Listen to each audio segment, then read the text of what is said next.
안녕하세요. 이번에 서울대학교 컴퓨터공학부 입학하게 된 이준희입니다. 안녕하세요. 이번에 성균관대학교 전기전자공학부 입학하게 된 김준우입니다. 그럼 이번 수능은 좀 어땠어? 봤는데 좀 처음에 국어부터 푸는데 국어가 이제 살짝 이번 연도부터 그래도 기조가 좀 바뀌면서 확실히 이게 문학이랑 언매에 좀 비중이 들어갔다는 게 느껴지는 시험이었던 것 같아요.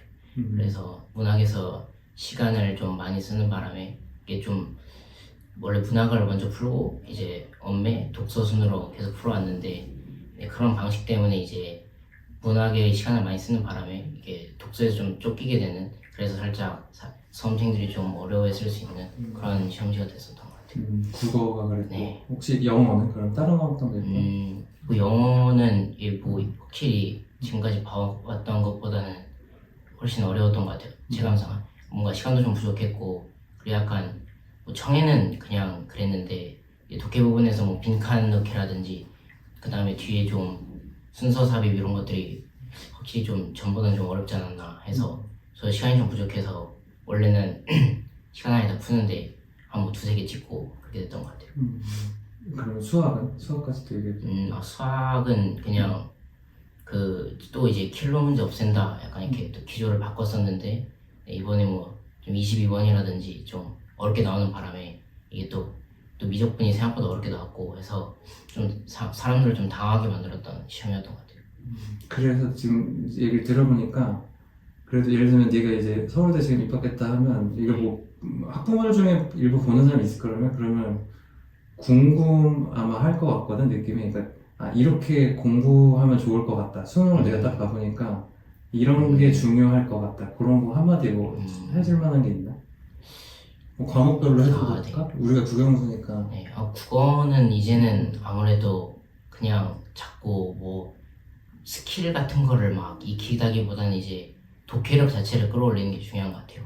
이게 옛날에는 뭐 독서만 이제 좀 독해력이 살짝 필요해서 독서만 이제 독서만의 스킬로 좀 극복해내는 친구들이 있었는데 이제 뭐 문학이나 언매 같은 것도 전이랑 기출 분석만으로는 좀 부족하고 이제 확실히 자기 자신의 능력 자체를 끌어올려야 이제 잘할 수 있는 것 같아요. 그리고 수학은 그냥 킬러 문제가 안 나온다고 배제하지 말고 그 킬러까지도 풀어낼 수 있을 정도로 공부를 해야지 이 시험장 가서 당황하지 않고 다 풀어낼 수 있을 것 같고, 영어는 아무래도 독해가 제일 중요한 것 같아요. 그냥 단어 외우고, 그리고 독해는 그 계속 기출 나온 대로 어쨌든 그 범위 안에서 영어는 나오는 경향이 강하니까 기출 공부가 중요한 것 같아요.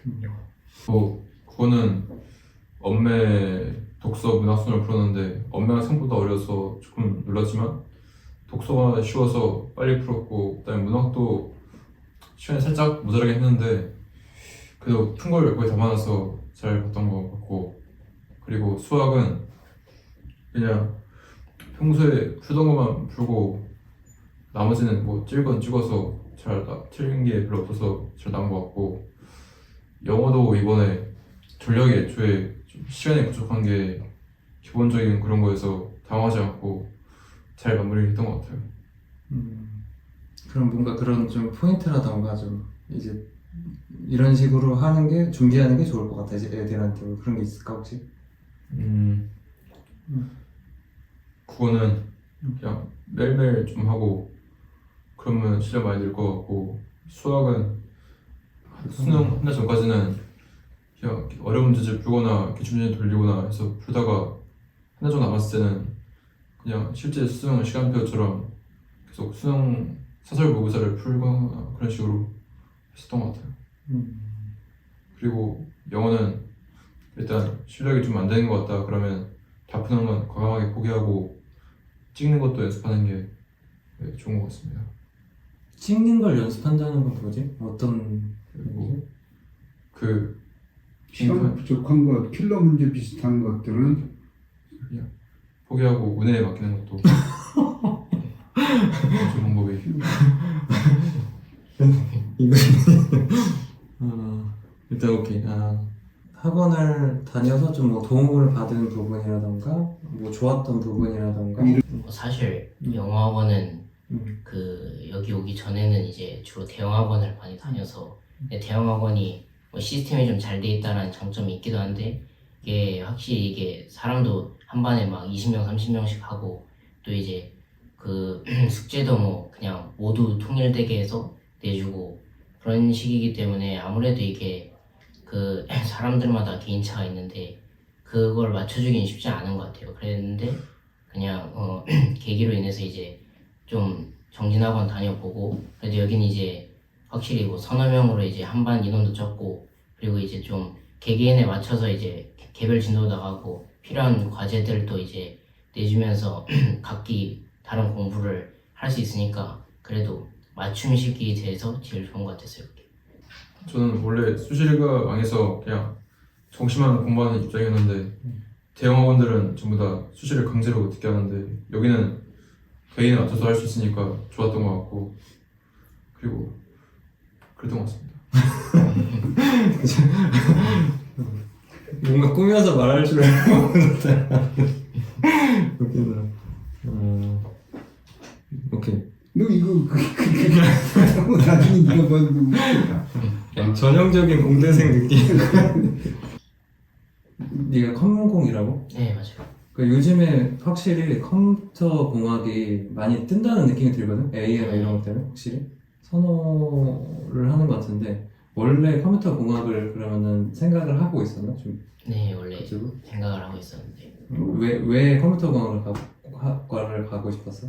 아 그 옛날부터 좀뭐 프로그래밍 하고 코딩 짜고 이런 건 옛날부터 좀 초등학교 중학교 때도 했었어가지고 그냥 솔직히 사람들 말로 이제 자기가 제일 뭐 재미있어 할 것 같은 걸 뭐 전공을 해야지 유리하다 해가지고 그땐 뭐 딱히 별 생각 없이 그냥 그게 그나마 제일 낫다 제일 좀 적성에 맞는 것 같기도 하고 좀 재미도 있다 해서 그냥 막상 그냥 컴퓨터 공학부라는 건 잘 몰랐고 그냥 이런 걸 하는 과를 가야겠다라고 생각을 해서 이제 고등학교 올라와서 이제 좀 전공 같은 거 써서 낼 때 좀 알아보니까 아 컴퓨터 공학부가 이런 걸 하면 되구나 해서 그때부터 좀 컴퓨터 공학부를 지망했던 것 같아요.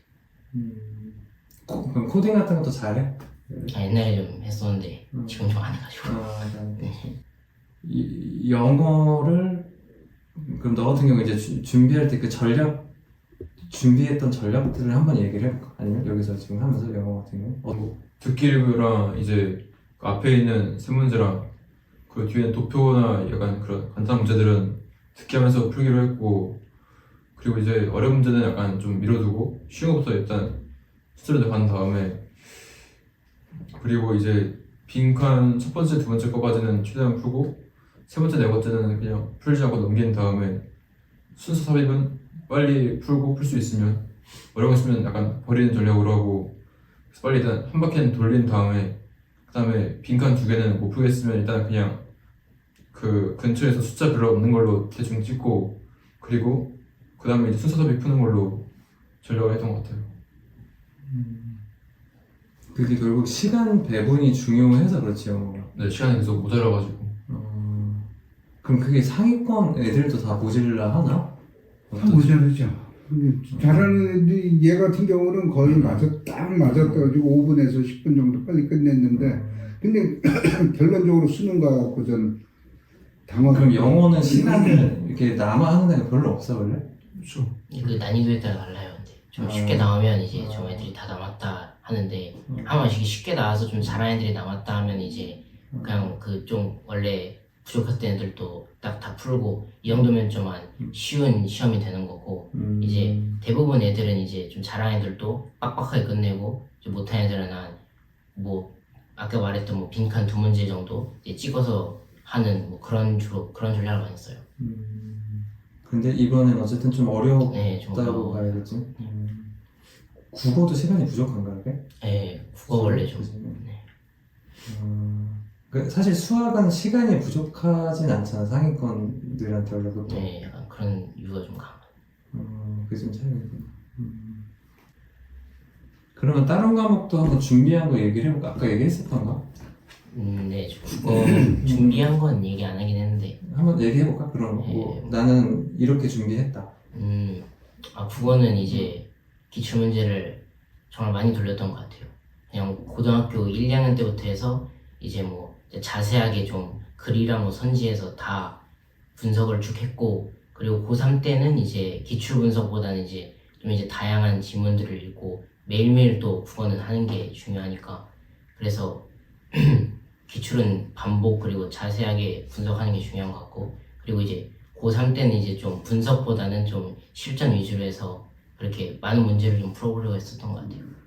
그리고 이제 수학 같은 경우는 그냥 개념 같은 건 아무래도 이제 2학년 때나 이제 3학년 상반기 때 주로 다 끝내기 때문에, 그리고 이제 상반기 때 개념을 이제 실전 개념이라든지 이런 걸 잘 잡아놓으면 하반기 때는 이제 하루에 뭐 30문제, 뭐 40문제씩 해서 매일매일 풀어주면 그냥 그 실력은 어느 정도 계속 오르는 것 같아요. 그런 식으로 대비를 했어요. 국어는 뭐 고1 때부터 계속 비문학 문제집 기출 돌리고 사설 풀고 했고요. 그리고 하루에 최소한 고2 때는 5개 정도 풀었고, 비문학을 고3 올라와서 3개씩 풀다가 수능 한 달 전부터는 계속 그 수능 시간표에 맞게 모의고사 사설을 풀었던 것 같아요. 그리고 문법은 그냥 마더텅이나 이런 걸로 한 바퀴 돌리고 하면은 다 되는 것 같고, 문학은 뭐 대충 약간 경험을 쌓는다는 그런 게 중요하니까 문제를 많이 풀어보면 되는 것 같아요. 수학은 고2 때 개념은 웬만하면 다 끝냈고, 고3 올라와서 시험 문제 풀려고 노력 많이 했던 것 같아요. 그리고 끝날 때쯤에는 이제 킬러 문제는 건들지 않고 준킬러 문제만 잘 풀 수 있도록 했던 것 같아요. 그러면 기출 문제를 뭐 많이 풀었나? 기출 문제는 고2 때까지는 좀 많이 풀었고, 그럼 고3 때는 어떤 문제 풀었어? 그 그냥 사설 문제집 이런 거 있는 준킬러 문제 많이 풀었어요. 그리고 지금 영어는 얘기 안 하지 않았나? 예, 그지? 영어, 영어도 한 번씩? 예. 해볼까? 뭐 영어는 솔직히 절대평가기도 하고 해서 국어 수학에 비해서 막 그렇게 체계적으로 대비하지는 않았는데, 영어는 만약에 좀 공부를 좀 확실히 하고 싶다 하면은 아무래도 영어가 이제 국어나 수학에 비해선 원래 수능이랑 기출문제 그 유사성이 되게 높은 과목이기 때문에 영어는 다른 과목보다도 훨씬 기출 분석이 중요한 것 같아요. 그래서 기출 분석을 이제 한 최근 뭐 한 4, 5개년도라든지 뭐 좀 더 열심히 하고 싶다면 뭐 7개년도까지 해서 평가원 문제들을 이제 쭉 분석을 해보면 이제 수능에서 뭐 원하는 결과를 얻을 수 있을 것 같습니다. 그리고 일단 뭐 가장 자기한테 가장 맞는 전략을 찾는 게 가장 중요하다고 생각을 하고, 그렇게 막 영단어에 집착을 하지는 않아도 될 것 같아요. 흐름에 맡기면 되기 때문에. 이거 웃긴 것 같아요. 올해 이제 수능을 보는 학생들을 위해서 한마디 하자면? 뭐 지금 뭐 특히 올해 수능도 그렇고 되게 말이 많았는데, 뭐 그런 상황일수록 이제 수험생들 입장에서는 또 예측도 힘들고 해서 또 불안하고 힘든 마음일 텐데, 이제 시험 문제가 어떻게 나오든 간에 자기 자신이 이제 했던 뭐 노력들이나 아니면 뭐 풀었던 문제들을 이제 믿고 수능 시험장에 들어갈 수 있으면 그래도 최상의 결과를 얻을 수 있지 않나 생각합니다. 정시 준비한다고 이제 수시 공부도 아예 안 하지 말고 그냥 공부는 좀 하면서 가는 게 맞는 것 같아요. 그래서 정시 준비한다고 그냥 공부 아예 안 하는 사람도 많은데, 공부를 조금은 해야지 이제 대비가 되기 때문에 파이팅 하시기 바랍니다.